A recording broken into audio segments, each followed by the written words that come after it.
I want that Sarah and Metcalf family to sue me. I dare 'em, please. Cause soon as them white lawyers call, I'm flipping like pancakes in Grandma's kitchen. You're sitting in the courtroom, the weight of what's unfolding almost too heavy to process. The prosecution isn't just laying out a timeline anymore. They're building a narrative, brick by brick. And today, that narrative just took its darkest turn yet.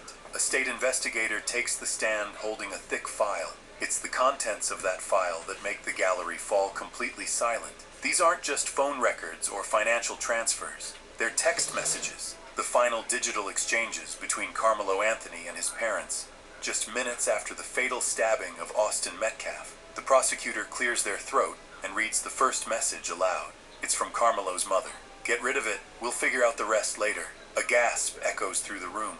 It's not just what she said, it's when she said it. The timestamp is 12 minutes after the incident. Police weren't even on the scene yet. The implication is chilling. This was a premeditated cover-up, carried out not days or hours later, but immediately, as if they'd rehearsed it before. You glance around. Some in the audience look angry, others just stunned. And now, a new question enters the public consciousness. If these were the first things they texted, what kind of truth have they been hiding this entire time? You can hear the soft whir of the courtroom's ventilation, but all eyes are locked on the projection screen at the front. The prosecutor clicks a remote, and the first message appears. It's time-stamped, chilling in its clarity. "Don't forget gloves, no prints." The words flash in white on a black background, but the silence they leave behind feels deafening. You glance across the courtroom and catch Carmelo's expression. He doesn't blink, doesn't shift, just clenches his jaw as the texts keep coming. He's always at that gas station after work. That's our window. A murmur rises from the gallery. Even the judge adjusts in his seat, visibly unsettled.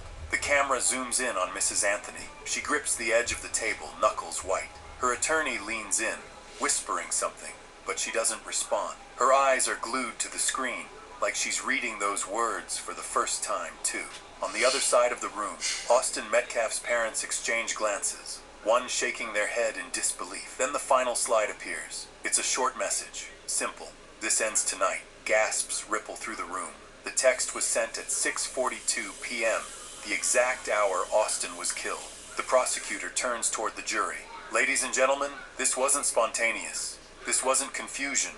It was planned, word for word, step by step. And now, people are asking, if these messages existed all along, how were the parents allowed to walk free for so long? Would you have trusted them if this came out after the trial?" The defense tries to regain control, but the damage is done. You watch as they scramble to explain the context of the texts. They were scared, the lawyer argues. They were trying to protect their son, but the jury isn't making eye contact anymore. Some stare at the floor. Others just look straight ahead, stone-faced. The room feels colder now, like the truth sucked the air right out of it. Then the prosecution delivers another blow, a voice recording. You can barely hear it at first. Static, low hums, but then a woman's voice crackles through. It's unmistakably Mrs. Anthony. "We can't let him mess up again," she says. "Not like last time." The jury shifts in their seats. One woman covers her mouth. The courtroom camera catches Carmelo closing his eyes. His shoulders stiffen. You don't know if he's angry, embarrassed, or trying not to break down. The court-appointed therapist, seated in the corner, starts taking notes furiously. The judge gives a warning. Any further emotional outbursts will result in removal, but no one moves. Everyone's too locked in.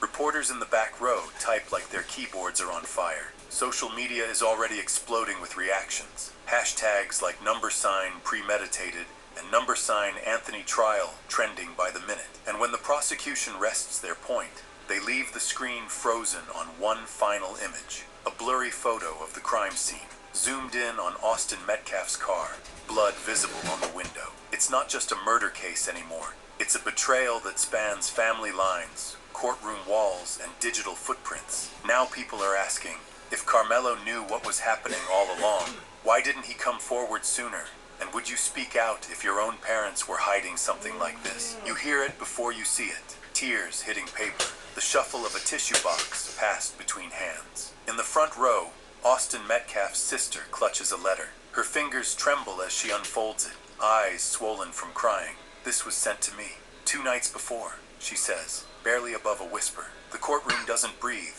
The judge leans forward. The defense stays quiet. She begins reading. Words from Carmelo's mother, allegedly written just before the incident. "We did what we had to do.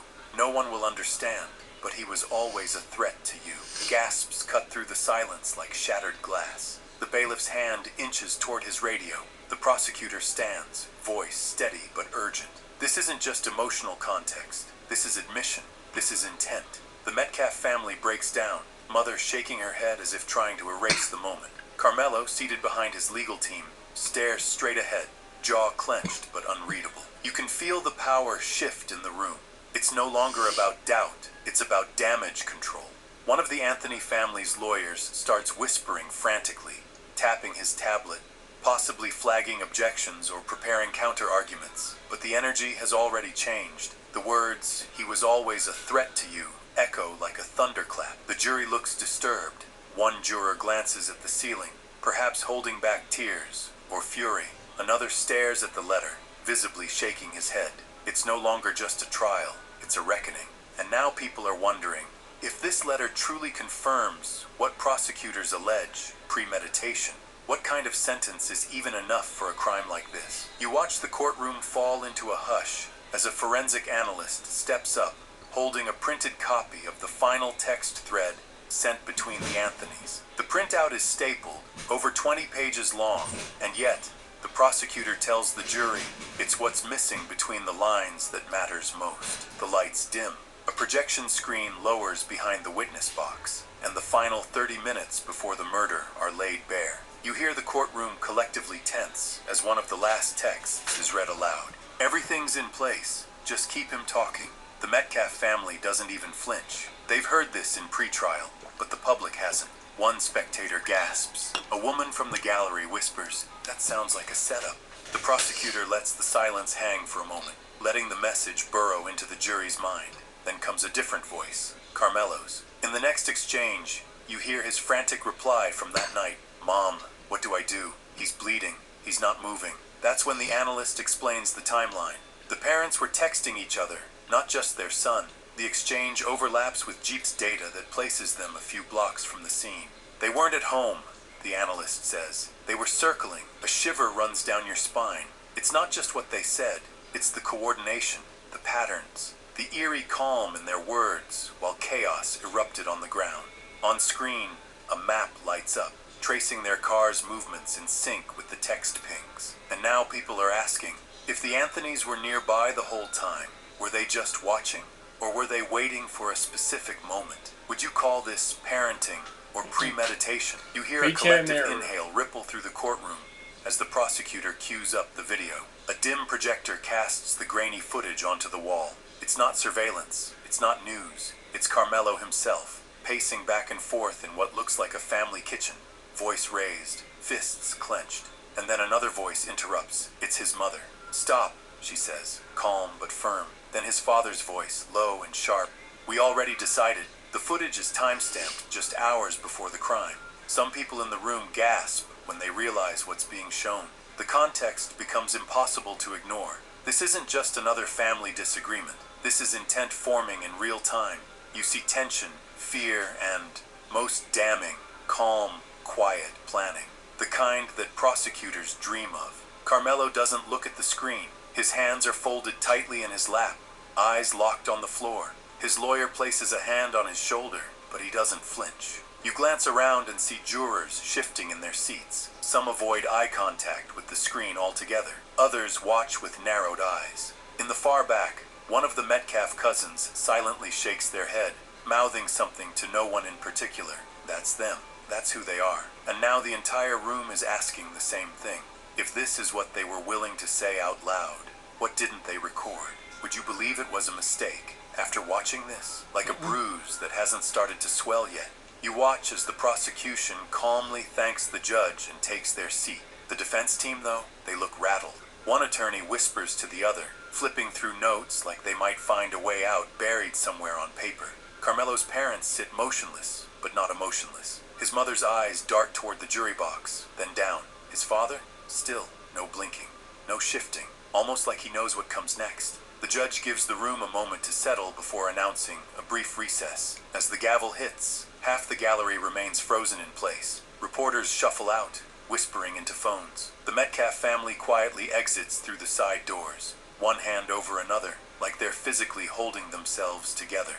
Outside, the courthouse steps are chaos. Protesters chant on one side, calling for accountability. On the other, silent supporters of the Anthonys hold signs that say, "Family first," and "This isn't over." And standing in the middle, caught between both sides, is Carmelo, hood on, head down, alone. The courtroom has seen testimony, it's seen strategy, but now it's seen the truth, raw and undeniable. The kind of truth that doesn't just sway juries, it changes lives. And now, as the final arguments approach, everyone's wondering, if the courtroom saw the plan before it happened, how could the family ever claim this wasn't premeditated? Would you accept any apology after seeing that tape?